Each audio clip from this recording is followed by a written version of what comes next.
Boa tarde a todos e todas. Nós vamos recomeçar nossa disciplina de Fronteiras da Biologia e Medicina, do Programa de Formação e Transformação em Futuros, do CBAE, do UFRJ. Hoje nós temos o enorme prazer de receber o professor Adalberto Vieira, professor emérito da UFRJ, professor do Instituto de Biofísica Carlos Chagas Filho, do Centro Nacional de Biologia Estrutural e Bioimagem, o Senabio, e professor visitante da Unigran Rio no programa Biotrans. O professor hoje vai falar sobre ética e conflitos na ciência. Fiquem todos à vontade para fazerem comentários no chat, perguntas a qualquer momento, e a gente vai acompanhando as perguntas para tentar respondê-las. Obrigado. Obrigado, professor, por ter vindo. Boa tarde a todos. Agradeço à professora Cláudia Melmestein e ao professor Manuel Costa e à professora Ana Célia Castro pelo convite para participar desta atividade de futuros no Colégio Brasileiro de Altos Estudos. Cumprimento muito especialmente aos inscritos na disciplina, esperando que possamos, apesar do modelo remoto, poder conversar un poco a lo largo de esta presentación.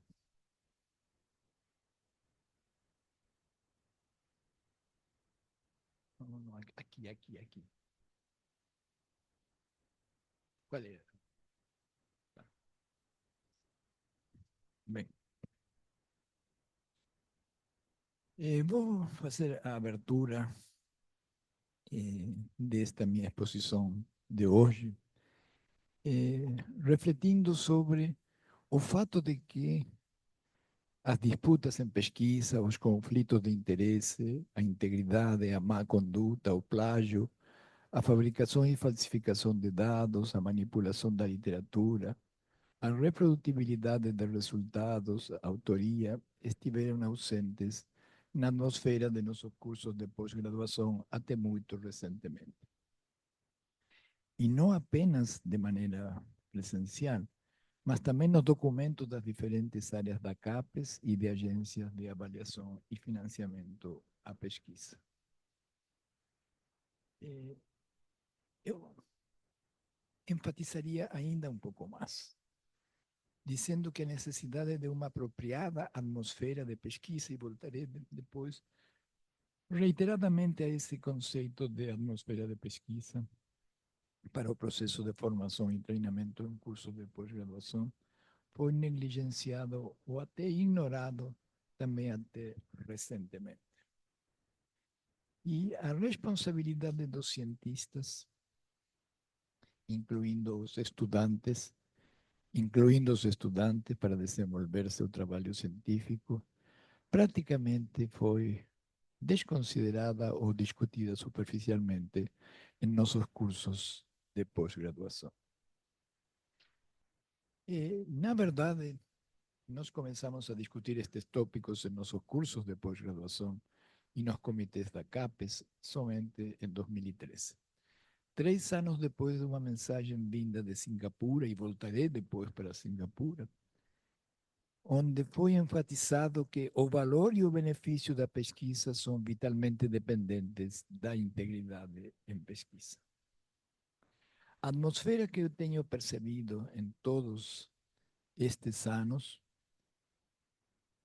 tem, na minha opinião, como supremos valores na sua atmosfera, a competição, o número de artigos, prestígio, recompensas, recursos financeiros e mais estudantes de pós-graduação e pós-doutores. Todavia, nos últimos anos, quase 30 anos atrás, um interessante documento da National Academy of Science dos Estados Unidos, da Academia Nacional de Engenharia e do Instituto de Medicina do mesmo país, publicaram um texto que começou a nortear discussões que se prolongam ainda hoje.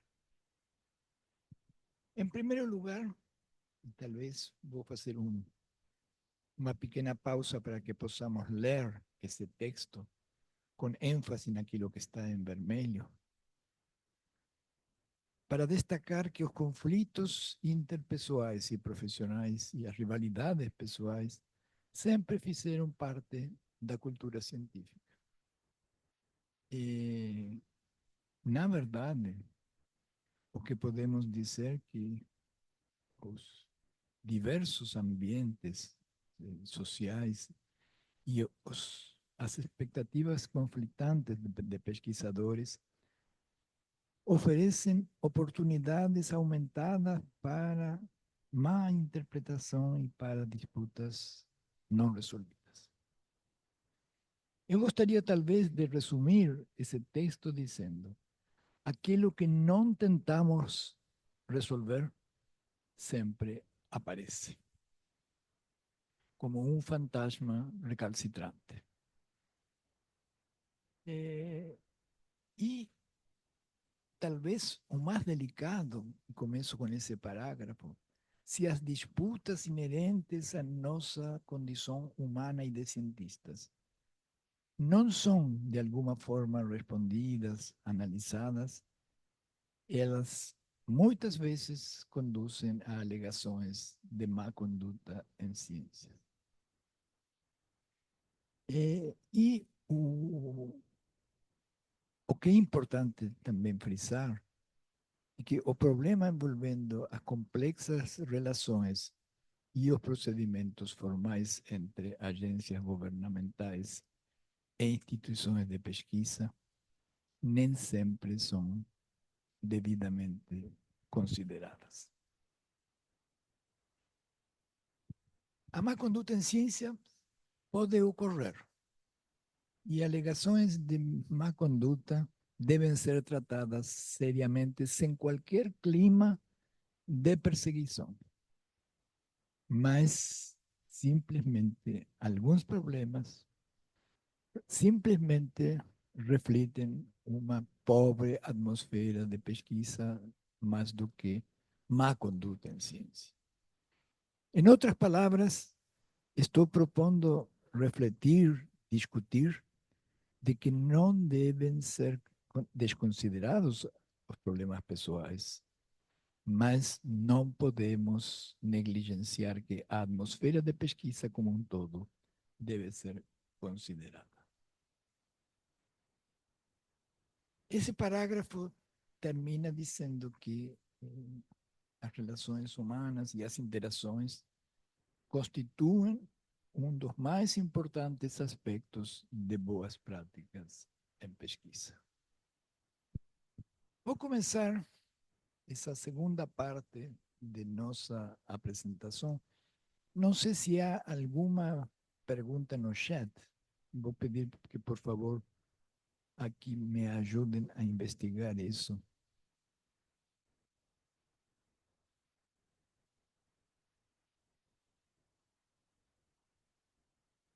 Bem, como não estou familiarizado com este computador, estou pedindo aqui socorro para que me ajudem a encontrar o chat.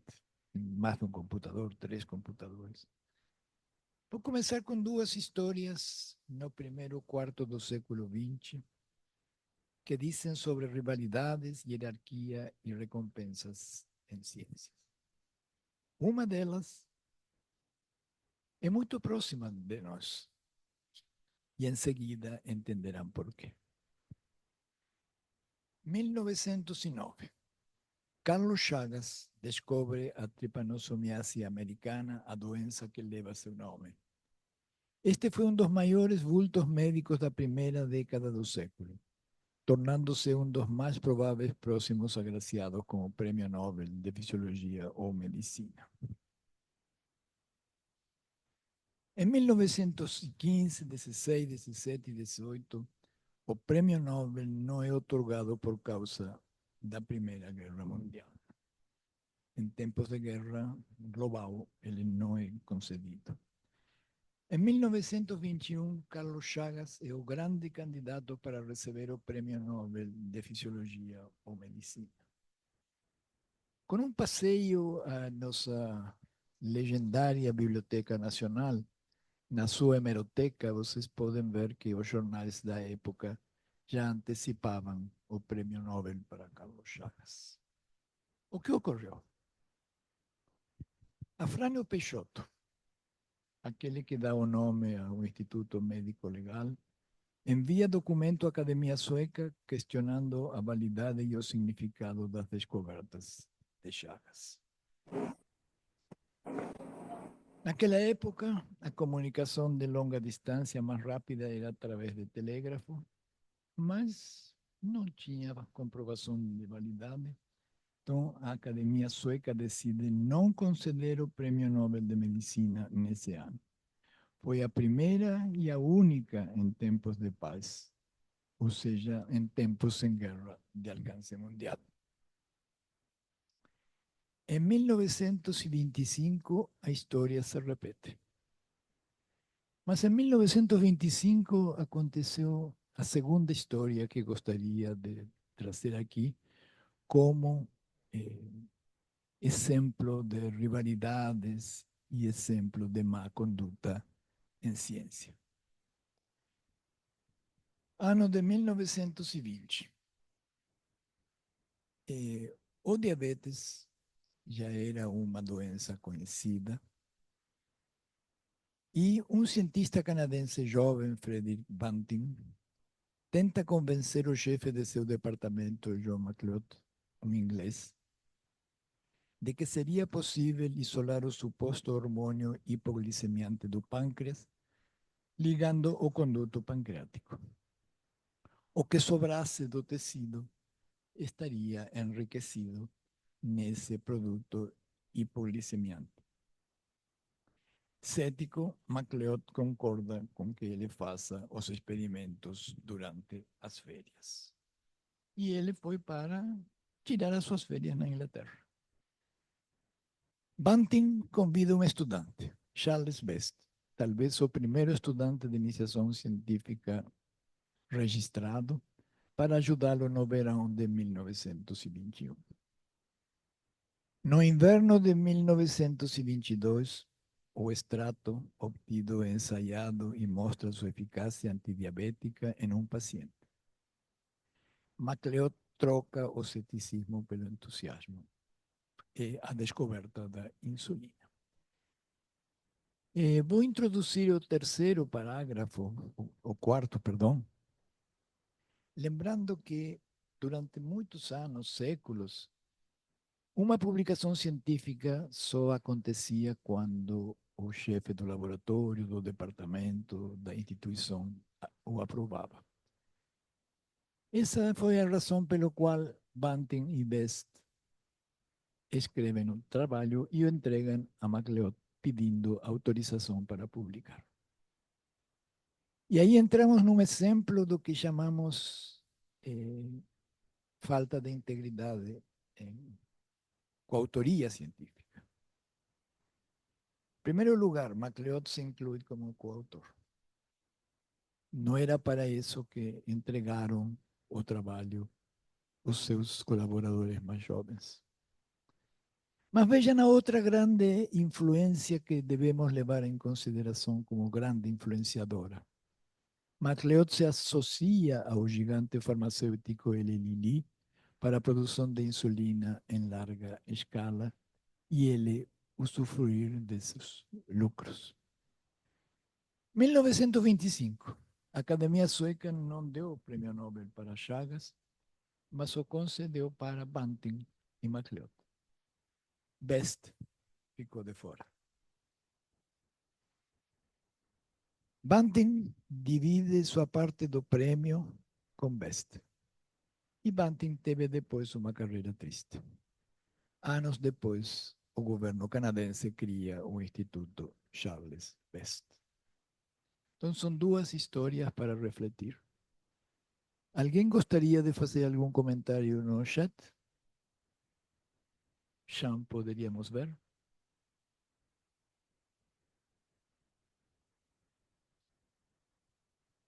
Nenhum comentário. Bem, vamos passar para a terceira parte de nossa apresentação, para discutir uma das temáticas mais quentes da década passada, que é o compartilhamento em ciência. Essa década que começou em 2010 e que terminou no meio da pandemia, começou mostrando os desafios desse compartilhamento.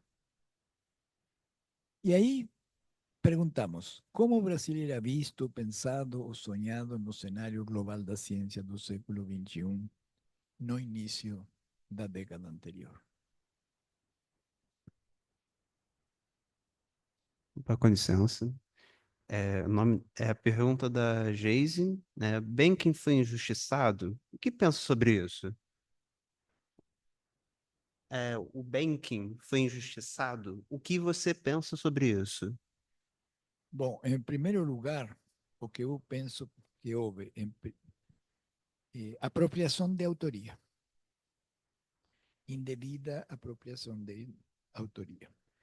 Segundo, que houve uma associação com uma grande farmacêutica, e as grandes farmacêuticas, como vimos inclusive na recente epidemia, são grandes autores, players, no cenário da ciência de todos os tempos, sobretudo da ciência contemporânea. E gostaria de refletir o que houve em relação aos dinheiros que ele auferiu. Es decir, se apropió de autoría de algo no cual él no acreditaba. Tiró o protagonismo de un estudiante de iniciación científica. Y Banting aceitó eso también. Mas podía no aceitar. Había alguna forma de él negar a su propia actuación y a de ser estudiante. No sé si respondí a tu pregunta, Daisy.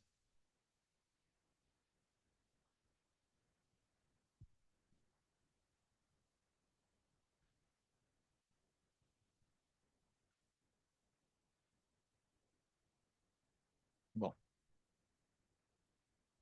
essa publicação da Royal Society antecipava, pouco mais de uma década atual, que o Brasil seria um dos grandes, de uma das grandes potências científicas.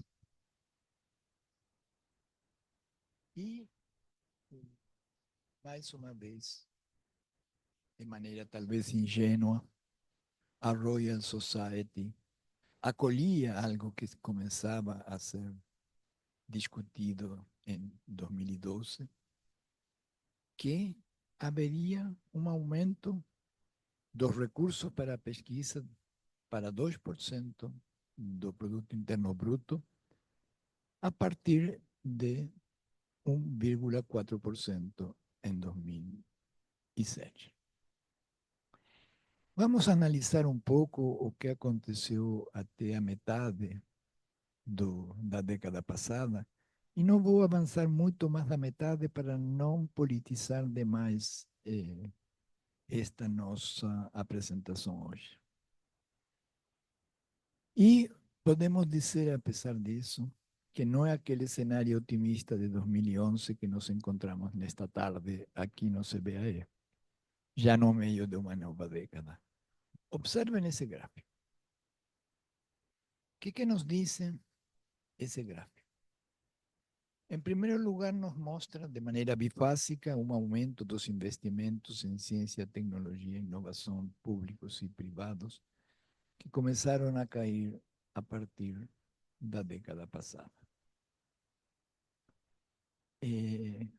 Vejam só, talvez nesse verde cor da esperança, que corresponde aos recursos da CAPES. A CAPES é a maior investidora em recursos para ciência, tecnologia e inovação, porque financia bolsas. Certamente, esse quadro não é aquele que era imaginado há poucos anos atrás pela Royal Society.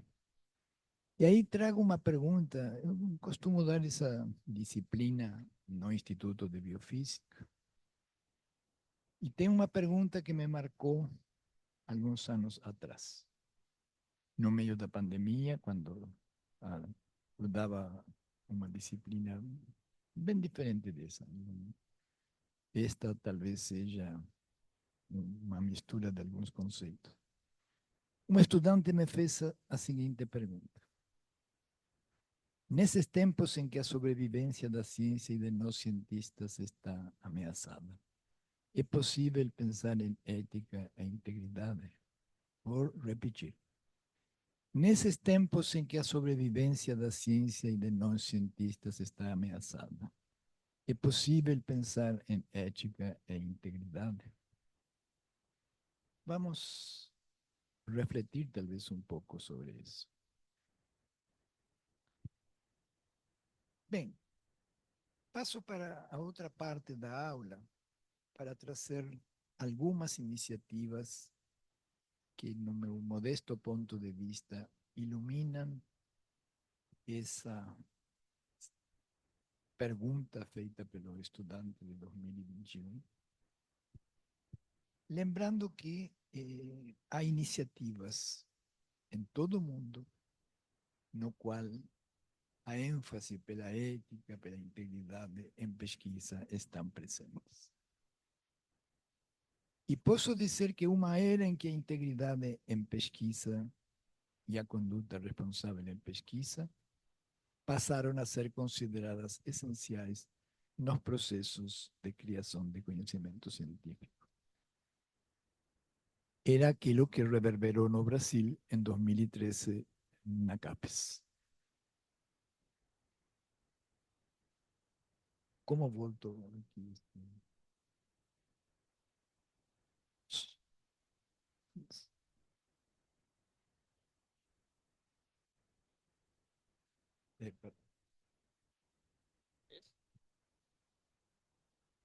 Não, tem que ir para trás. O próximo. É, para trás. Tá.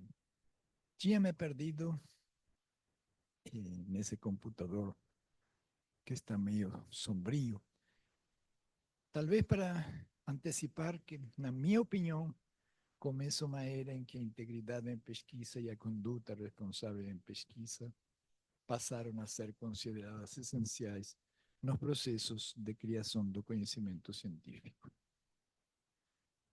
E foi uma era em que o reconhecimento de que as boas práticas são essenciais para o progresso e a credibilidade da ciência no seio da sociedade em que ela é cultivada, e começou, de fato, pouco depois do início do novo milênio, se consolidando na década passada. O primeiro antecedente é uma conferência organizada por várias instituições europeias, principalmente, e dos Estados Unidos, sociedades científicas, cientistas, administradores, financiadores. Foi um público heterogêneo nesse encontro que aconteceu em Lisboa em 2007. Uma conferência mundial em integridade em pesquisa, que foi o primeiro fórum global que reuniu pesquisadores, administrações de pesquisa, orientadores, editores de revistas, representantes das sociedades profissionais, aquelas pessoas responsáveis pela formulação de políticas e muitos outros diversos que tiveram uma oportunidade para discutir estratégias para harmonizar as políticas de combate à má conduta em pesquisa e para estimular, promover a conduta responsável em pesquisa. Trazendo uma advertência para algo que era e continua sendo muito frequente. Que nessa atmosfera, e o documento questiona como isso pode estar criando uma atmosfera favorável à má conduta. Vou dar ênfase ao que está em vermelho. Algo que era percebido 17 anos atrás, mas que continua sendo muito frequente. Que há muita pressão, especialmente sobre jovens cientistas, para produzir artigos ou alcançar outros objetivos, alvos quantitativos. Repito, existia já na época, e na minha opinião continua ainda presente, a alta pressão, sobretudo nos jovens, que estão querendo alcançar as suas oportunidades de maneira legítima. Mas, logo em seguida, o documento pergunta se seria possível manter a ênfase na qualidade e, ao mesmo tempo, diminuir a pressão sobre os requerimentos quantitativos. Vamos ver se as novas normas para a escolha das bolsas de pesquisa do CNPq e para a avaliação dos programas de pós-graduação se inspiraram nesse último parágrafo que está aqui em negrito. E Lisboa nos deixou a responsabilidade que estamos revisitando hoje, com uma recomendação. A criação de um grande site, de uma grande plataforma para fornecer informação básica sobre as políticas de má conduta em pesquisa de cada país. Saber como cada nação oferece, leva adiante programas de treinamento em pesquisa, sobretudo de conduta responsável em pesquisa. Informar sobre conferências nacionais e regionais e outras atividades relacionadas, e fornecer contatos nacionais sobre a organização de eventos relacionados com integridade em pesquisa. Eu creio que a iniciativa se pulverizou, mas se pulverizou bem. Nós temos em muitos lugares, inclusive no Brasil, exemplo de que essa recomendação de Lisboa, de fato, se não com esse formato, considerou aparecer e se desenvolver. 3 anos depois veio aquele que considero um dos 2 marcos mais importantes de atividades internacionais em relação à ética e integridade em pesquisa. Um evento realizado em 2010 em Singapura, que estabeleceu 4 princípios.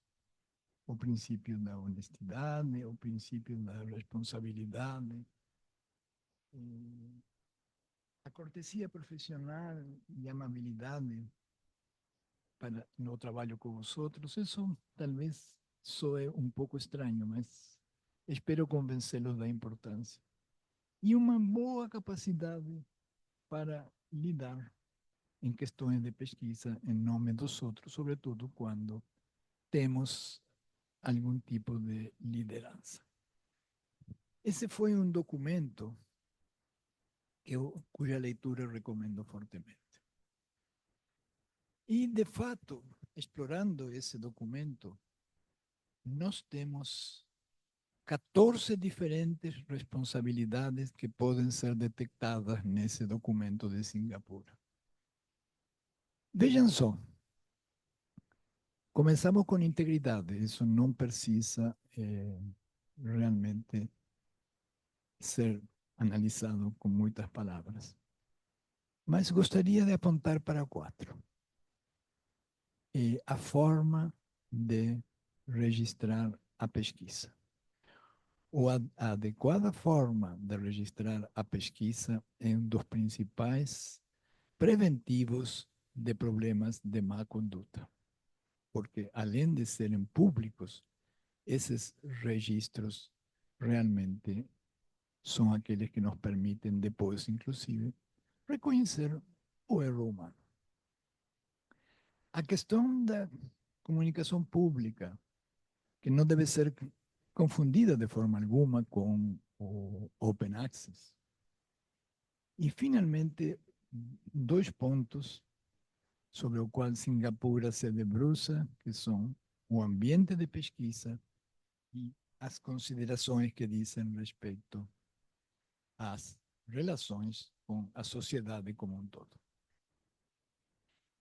Vamos refletir então um pouco sobre a responsabilidade de número 13, sobre o ambiente, a atmosfera de pesquisa. E há uma das recomendações relacionadas com a responsabilidade do número 13. As instituições de pesquisa, como são as nossas universidades, devem criar e manter ambientes capazes de encorajar a integridade através da educação, de políticas claras, de padrões razoáveis para o progresso e promovendo ambientes de trabalho que suportem, que apoiem integridade em pesquisa. Repito, promovendo, apoiando ambientes de trabalho que apoiem a integridade em pesquisa.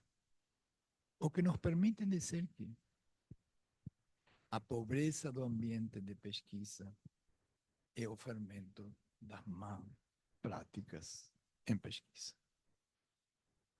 Claro, vocês vão perguntar, o que é um ambiente de pesquisa pobre?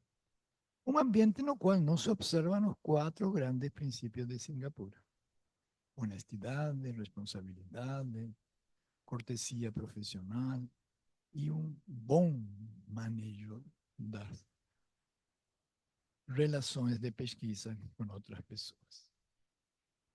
E um ambiente pobre, e me permito enfatizar isto, um ambiente pobre é aquele ambiente no qual os estudantes são considerados e tratados como adultos incompletos, assim como frequentemente consideramos nossas crianças. Mas passo para discutir as questões no Brasil, manifestando a esperança de que a pobreza dos ambientes de pesquisa no Brasil está sendo superada nos últimos 15 anos. Fundamentalmente como resultado de ideias, iniciativas e ações dos estudantes e dos pós-doutores. Eu tenho sido testemunha e participado, inclusive, em alguns desses eventos, dos pós-doutores do Instituto de Biofísica. E realmente eu posso ver com alegria como esses jovens, aqueles nossos colegas mais jovens, não adultos incompletos, certamente não, tratam destas questões em seus encontros. Mas antes de entrar nas iniciativas brasileiras, gostaria de refletir sobre a responsabilidade de número 14, a que nos apela para o envolvimento da sociedade como um todo, nas grandes definições que entrelaçam a nossa pesquisa e o bem-estar dessa sociedade. Vou começar com um recorte de jornal, ou com uma matéria de jornal, que apareceu alguns anos atrás no jornal britânico The Guardian, com um preâmbulo que diz assim: a ciência responsável na qual toda a sociedade acredita deve ser a ciência compartilhada, na sua grandeza e na sua fraqueza com esta sociedade, com toda a sociedade. Por isso coloco esse vermelho. Esta é uma missão irrenunciável e uma certeza. Extraindo alguns trechos desse artigo, no primeiro lugar, o artigo fala de que o método científico apenas ele pode explicar o mundo a nosso redor de uma forma elegante e criativa, mas os cientistas não escapam à influência de pressões externas e vias pessoais, preconceitos. Os cientistas têm sido colocados em um pedestal e frequentemente visto como sendo inteiramente racional, objetivo e esperto. Mas isto pinta a ciência como uma instituição próxima do infalível, que não deseja ou não requer a participação, o engajamento de nós cientistas. E isto realmente é buscar uma confusão. Há um problema. Isto é um problema. A ciência é tão importante e fascinante que para ser deixada apenas com os cientistas profissionais. Para o bem da sociedade, do público, do progresso científico, inclusive, a ciência precisa de uma comunidade mais ampla. Termino esse recorte, esse fragmento, trazendo a ideia do artigo de que a ciência não existe num vazio moral. Ela não é inerente boa ou daninha, diabólica, mas uma plataforma para a expressão de instintos humanos, violência, amabilidade ou criatividade. Vejam como coisas tão dísparas o artigo traz e harmoniza de maneira muito elegante. Naquela época, o artigo frisava em duas coisas que estavam acontecendo: a descoberta do bóson de Higgs para explicar a origem do universo e esse robô que chegou a Marte. Mas estas duas descobertas, ou aquelas comparáveis com elas, não são suficientes. O artigo reitera que nós necessitamos de encontrar um espaço onde o cientista e o público possam estar envolvidos num debate sobre inovação científica responsável. Tanto os inovadores, todos nós, precisamos ter sido levados em consideração. Este foi um artigo publicado de Imran Khan no dia 1º de dezembro de 2015. Antes de entrar em algumas iniciativas brasileiras, gostaria de perguntar se há algum comentário no chat.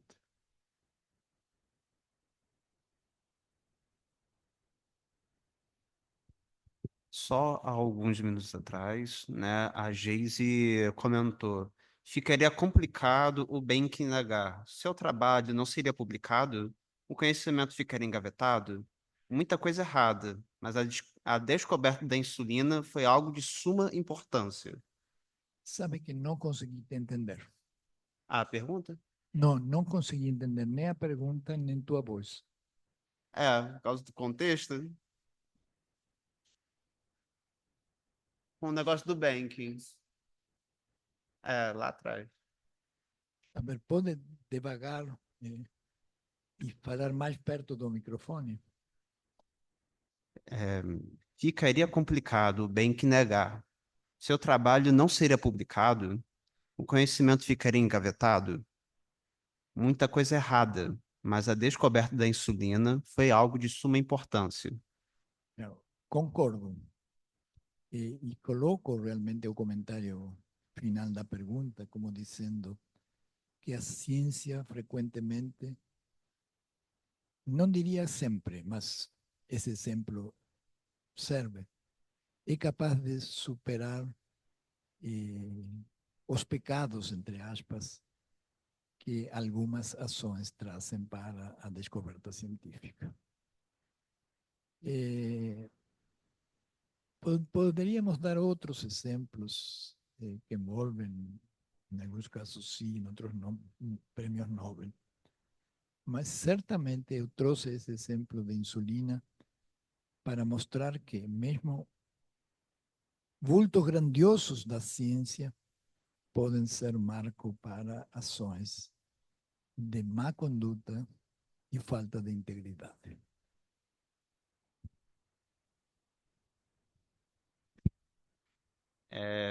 Murilo Spinelli. Muito interessante essa discussão dentro da ética da pesquisa. Muitos paradigmas foram quebrados com o passar do tempo. Somos muito privilegiados de contribuir nessa nova era. Concordo, Spinelli, que realmente muitos paradigmas foram mudados e alguns deles manchados por práticas de má conduta e falta de integridade. Mas a ciência foi mudando suas concepções de muitos fenômenos, tanto naturais quanto das ciências sociais, e realmente por isso que a ciência, apesar dos solavancos, avança como um dos processos sociais mais importantes que podem ser cultivados pela espécie humana. Bom, vou passar agora para analisar algumas iniciativas que tiveram ou que têm marco no Brasil. E, como não podia deixar de ser, começaram com Ecos de Lisboa. Gostaria de citar um dos mais interessantes, de um evento precursor, do segundo Encontro Brasileiro de Integridade em Pesquisa, Ética na Ciência e em Publicações, o segundo BRISP, que foi realizado de maneira simultânea no Rio de Janeiro, São Paulo e Porto Alegre. Bom, me recordo que não havia recursos para financiar viagem para um único lugar, então a ideia foi, que foi muito produtiva,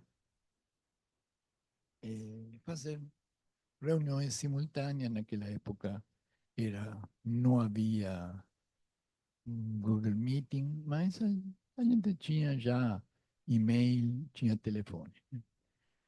Então, naquele encontro, houve discussões em sintonia com o mundo sobre novas tecnologias, mudanças climáticas já naquela época, exploração dos recursos naturais, proteção e compartilhamento de dados, direitos autorais e propriedade intelectual.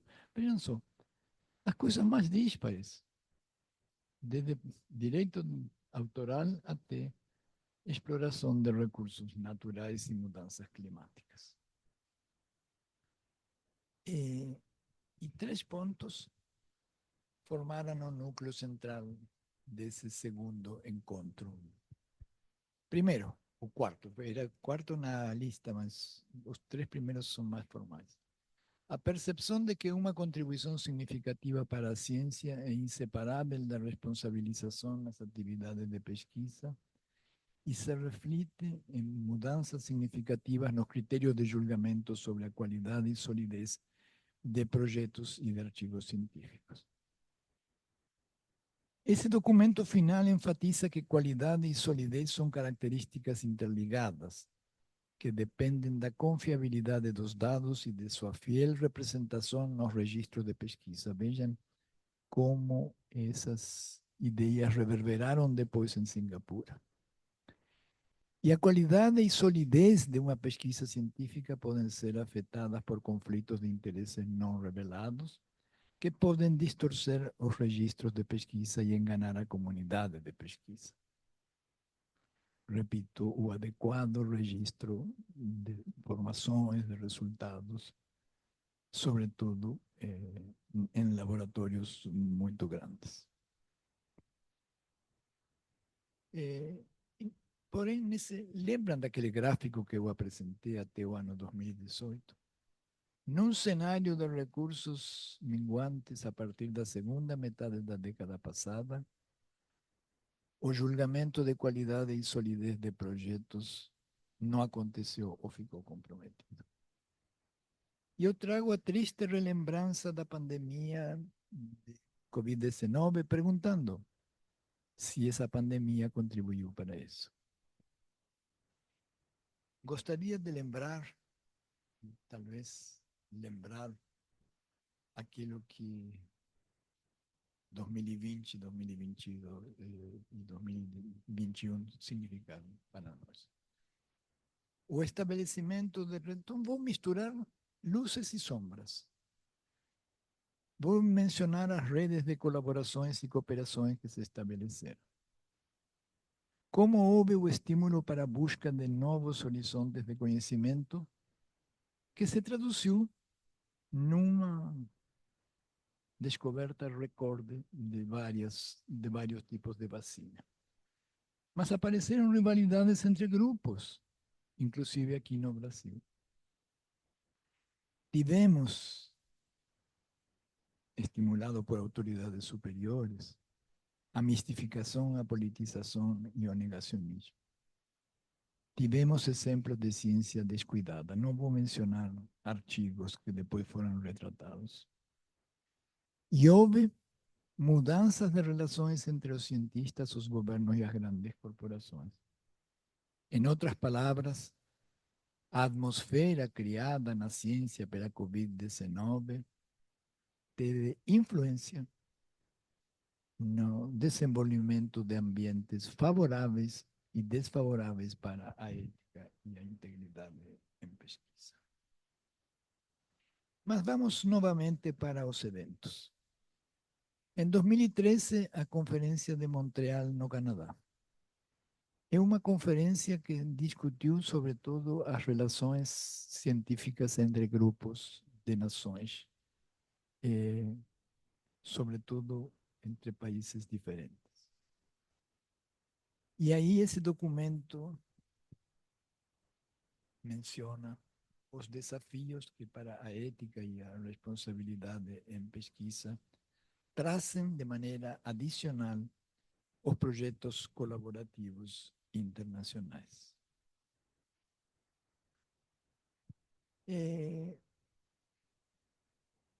O documento reconhece que o avanço do conhecimento em todo o mundo é importante que tenha um apoio de várias nações.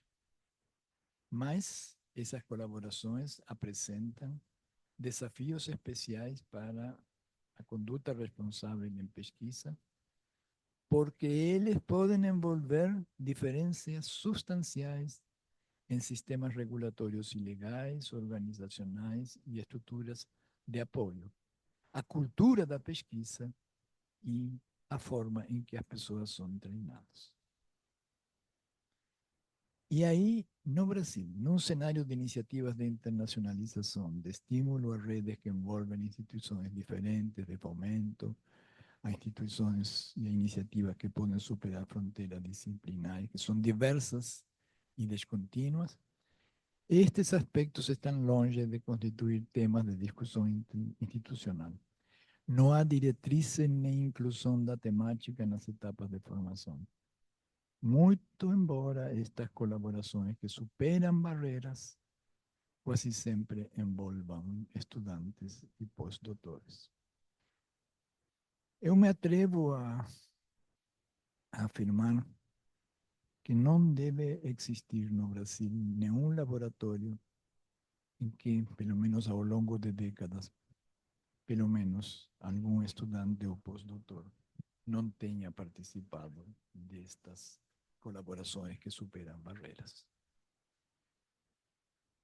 E gostaria de voltar para uma das mais importantes e originais mensagens que ecoam a partir de Singapura. Vocês vão notar que vou e volto sobre isto que é o ambiente de pesquisa. vou repetir o que já trouxe aqui instantes atrás. As instituições de pesquisa devem criar e apoiar ambientes que encorajem a integridade através da educação, de políticas claras, de padrões razoáveis para o progresso e, ao mesmo tempo, promovendo e estimulando ambientes de trabalho que permitam, que apoiem a integridade em pesquisa. Porque, repito, a pobreza do ambiente de pesquisa é o fermento de más práticas. Poucos meses depois de Singapura, nós tivemos o reconhecimento da relevância das boas práticas científicas no Brasil, a partir da Comissão de Integridade de Pesquisa do Conselho Nacional do Desenvolvimento Científico e Tecnológico, CNPq. Que analisando estudos de caso, esse documento diz: esses casos mostram que resultados falsos ou errados podem atrasar acentuadamente o avanço do conhecimento, sem contar com o custo financeiro e humano envolvido na correção dos desvios, que são mais difíceis de serem corrigidos, são os problemas advindos de plágios, onde o verdadeiro autor, seja de descobertas ou de textos, pode ter seu mérito sustraído com possíveis prejuízos profissionais. Eu considero que esta seja a mais usada e pioneira iniciativa no Brasil sobre ética e integridade de pesquisa do ponto de vista institucional, norteando ações das próprias instituições e das pessoas, como aquelas recomendadas em Lisboa e Singapura. A FAPESP seguiu o mesmo caminho em 2014, estabelecendo um código de boas práticas científicas. Vou pedir que façamos uma leitura, já que para mudar um pouco o estilo do nosso encontro. Um minuto para que vocês leiam esse texto que me parece seminal dentro do documento da FAPESP. Vou contar esse minuto. E depois vou abrir para alguma pergunta.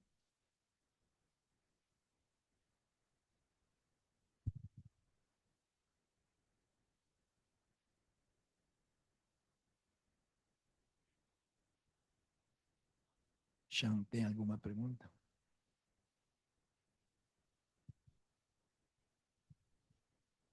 Gostaria de enfatizar a última parte deste texto. Todo cientista deve exercer sua profissão da maneira mais apropriada para que daí resulte a melhor contribuição para o avanço da ciência. Maneira mais apropriada. E o documento continua. Vamos também ler um minuto sobre qual é o prejuízo, o significado sombrio da transgressão desse princípio, de maneira intencional ou por negligência.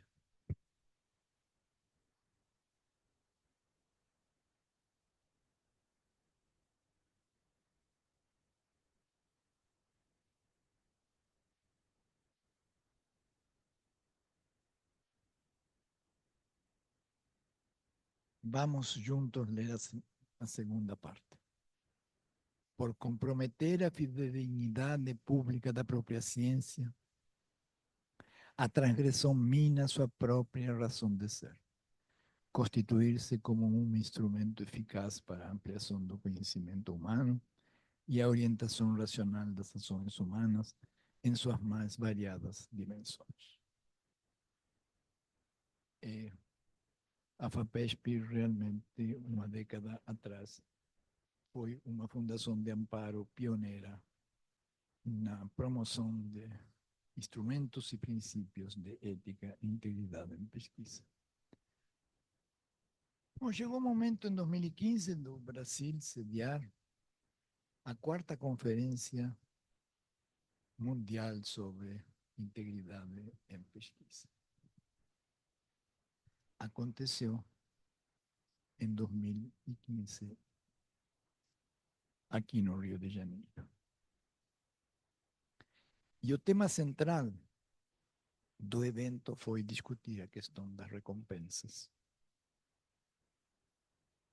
que, repito, são financiamento, posições acadêmicas, prestígio de estudantes.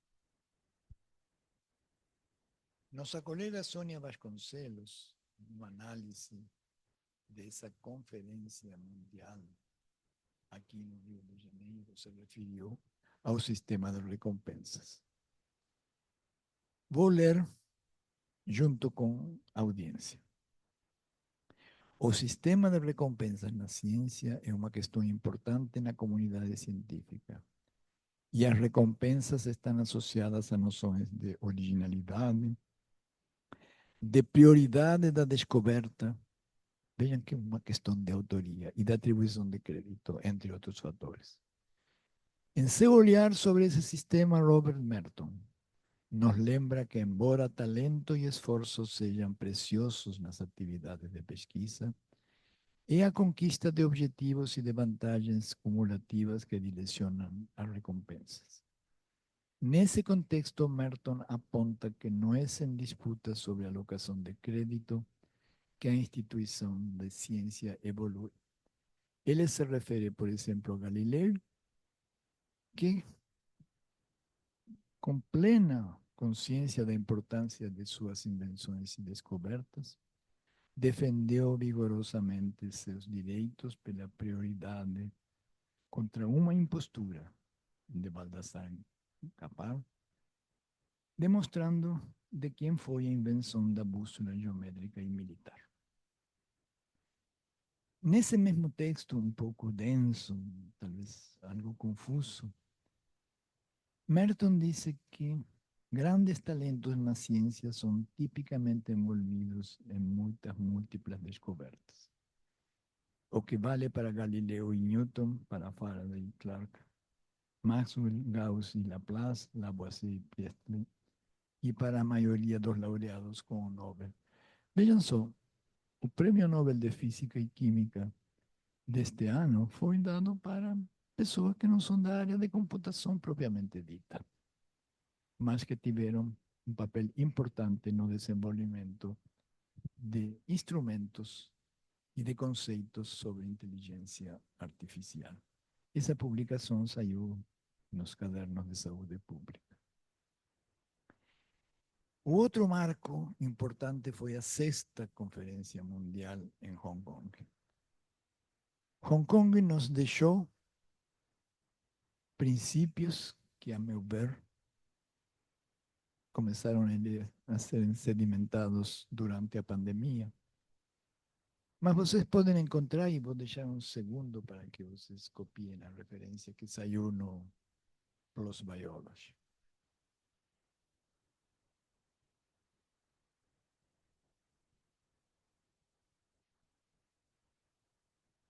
O título já disse que os princípios de Hong Kong estão destinados a promover, a estimular a integridade em pesquisa.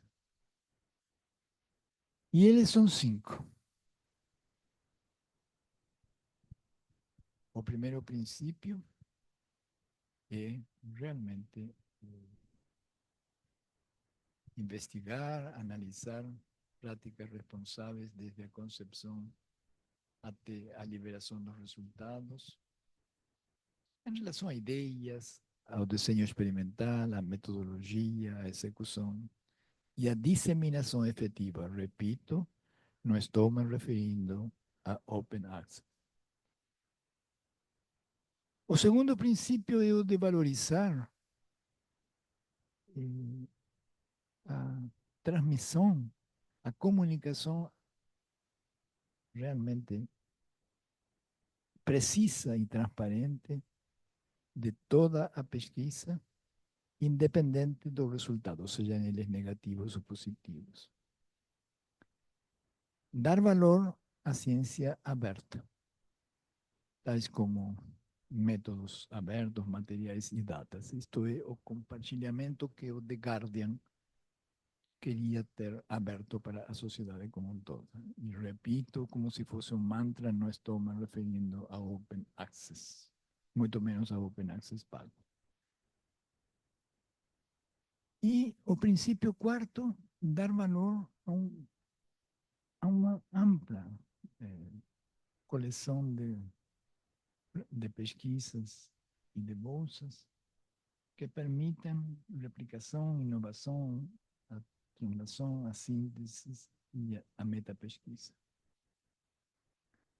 E o princípio 5, dar valor a outras contribuições para a conduta responsável em pesquisa e atividade acadêmica, como, por exemplo, o peer review para auxílios e publicações, a orientação, supervisão, as atividades de extensão e a troca de conhecimento. Eu peço para aqueles que realmente registraram a referência que vejam esta figura do trabalho da PLOS, que mostra diferentes etapas da pesquisa, o significado e alguns indicadores, desde a formulação do estudo até a sua disseminação. Em outras palavras, essa figura nos diz diferentes etapas de um processo de pesquisa em todos os campos dos saberes tem realmente sua importância. Dá exemplo que podemos dividir de maneira até exagerada e fornece indicadores. Apelo para que a audiência hoje possa se debruçar sobre esses princípios e como esses princípios de Hong Kong ainda estão vigentes pouco mais de 4 anos depois. E finaliza para o benefício da pesquisa e da sociedade, o conhecimento deve ser realmente confiável. A confiabilidade na pesquisa é robusta, rigorosa, deve ser robusta, rigorosa e transparente em todos os estágios de formulação, execução e informação. E que a avaliação de pesquisadores, infelizmente, ainda raramente inclui considerações relacionadas sobre confiabilidade, rigor e transparência. Esse é o desafio que, a meu ver, os princípios de Hong Kong deixaram para nós e nos trouxeram aqui nesta tarde. E o Brasil continua discutindo, sobretudo, algumas questões, como aquelas que estão trazidas hoje pela inteligência artificial. Não falarei isso porque não estava previsto e não quero me antecipar ao evento que nos dias 5 e 6 de dezembro teremos sobre a importância da inteligência artificial generativa na integridade em pesquisa. Só temos a convicção que estamos navegando por novas avenidas de como fazer a comunicação, de como fazer e como comunicar em ciência. Então, nós teremos esse evento na Universidade Federal do Rio de Janeiro, nos dias 5 e 6 de dezembro, no Centro de Tecnologia, e os aguardamos. Muito obrigado mais uma vez pelo convite e mais uma vez obrigado pela presença de todos.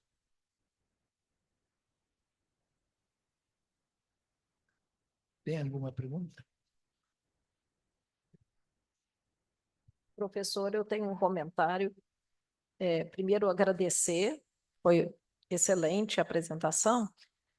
Eu queria focar num dos pontos de Singapura que o senhor comentou, muito importante, sobre o ambiente de trabalho, né? Que é aquele, não me lembro se era o quarto ponto de Singapura, que é uma preocupação muito grande de todos nós, né? O ambiente de trabalho e na pesquisa. E eu fiquei pensando, acho que o senhor vai chegar lá, eu fiquei pensando que problema que se fala muito que no Brasil a taxa de como é que se fala quando o artigo é copiado a taxa de plágio no Brasil é muito alta. Eu não tenho esse dado, mas já ouvi várias pessoas falarem que no Brasil são detectados plágios. Eu fiquei pensando na questão do ambiente de trabalho, a gente atingir os princípios que tá se mostrando aqui. E que é tão difícil num país quando a gente vê que é como se eu quisesse que a Ilha do Fundão fosse uma ilha onde tudo tivesse perfeito seguindo esses princípios. E a gente pisa para fora e já vem os exemplos de tudo, da política, da nossa sociedade, que são tão negativos. E eu fico me perguntando como é que a gente vai atingir esses objetivos quando o entorno é tão ruim junto com isso, eu fico pensando que a gente tinha que divulgar esses princípios para os nossos alunos, talvez de graduação, e talvez em aulas inaugurais, e conversar não só entre nós, isso ser mais é, é, difundido. Eu vou tentar responder a seu comentário e suas perguntas em duas partes. Em primeiro lugar, eu acredito que no seio da própria sociedade, tanto a sociedade como um todo, mas o mundo acadêmico, há formas de mutuamente reforçar nossas posturas de promoção da ética e da integridade em pesquisa. Em segundo lugar, eu creio que a atmosfera que nós estamos vendo fora da academia é realmente uma atmosfera desfavorável. E não apenas aqui. Não sabemos o que a terça-feira, 5 de novembro, vai nos trazer nos Estados Unidos. Mas, apesar disso, e como um comentário anterior do Spinelli frisou, a ciência vai mudando seus paradigmas e vai avançando. E isso que é o que a história da humanidade realmente nos mostra. Eu estou realmente muito confiável nisso. E espero viver, nem que seja mais um pouco, para ver isso avançando. Então, parabéns, pessoa, como sempre, muito interessante. E eu acho que, como a Cláudia comentou, essa questão de responsabilização, por exemplo, na nossa sociedade, onde as pessoas fazem as coisas sem serem responsabilizadas em todos os níveis e, né, em todas as funções. Mas, para não ficar numa coisa muito filosófica, eu queria perguntar duas coisas mais razoavelmente objetivas. Primeiro é a questão de anonimato do peer review, por exemplo. Então, quando a gente manda um artigo, tem duas maneiras de encarar. Tem uma coisa que é a proteção da pessoa que está fazendo a revisão, e aí fica anônima, mas tem também revistas que estão fazendo toda a transcrição de toda a discussão, e eu fico pensando o que seria mais jogo limpo, o que seria mais aberto, franco, se tivesse tudo escrito, todo mundo falando e compartilhando as questões, e que a gente vê muitas vezes que as pessoas se protegem atrás do anonimato para poder fazer coisas que talvez não sejam muito corretas. E a segunda colocação é uma coisa simples. Fraude científica é um crime? Quer dizer, é claro que é condenável eticamente mas pode ter uma repercussão penal, uma repercussão civil, pode ser processado por ter cometido uma fraude? O-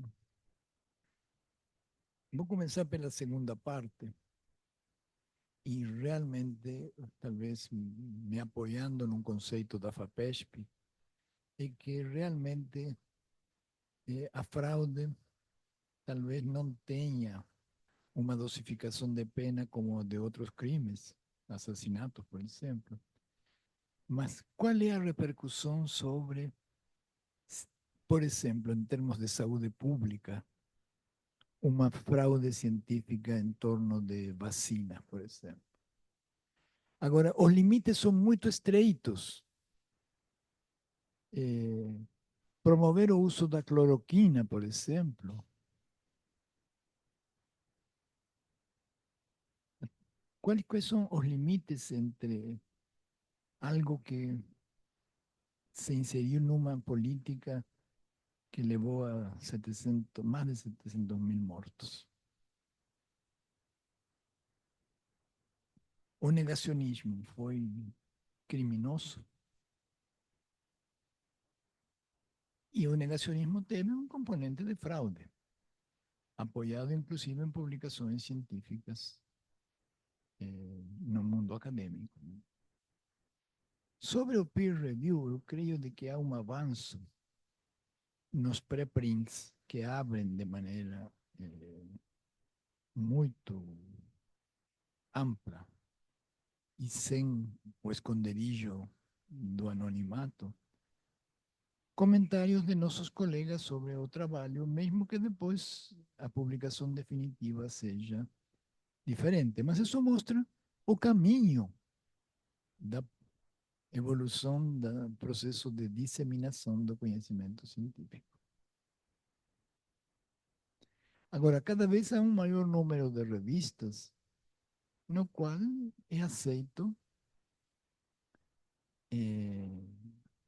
ou até de alguma forma obrigatória a divulgação do nome dos reviewers, né?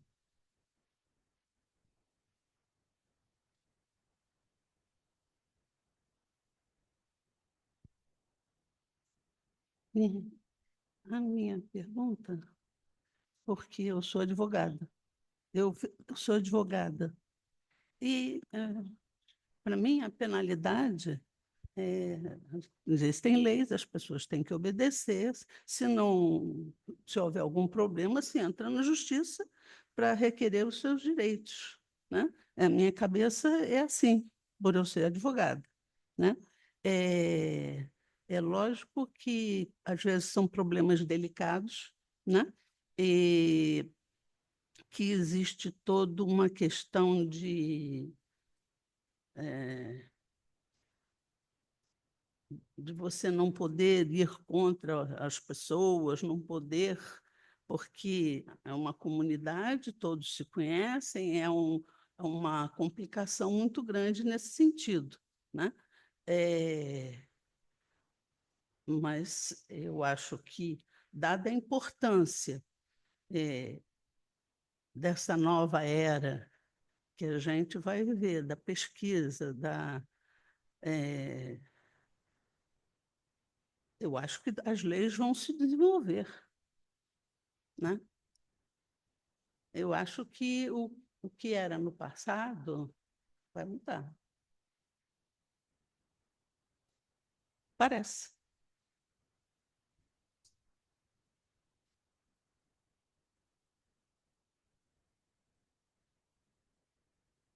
Poderia me dizer quantos presentes tem?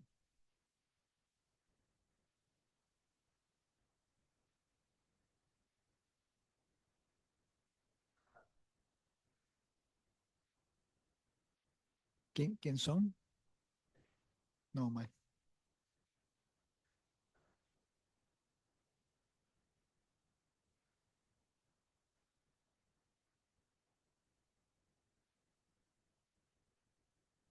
tá, eu agradeço aos que ainda estão e aos que já estiveram.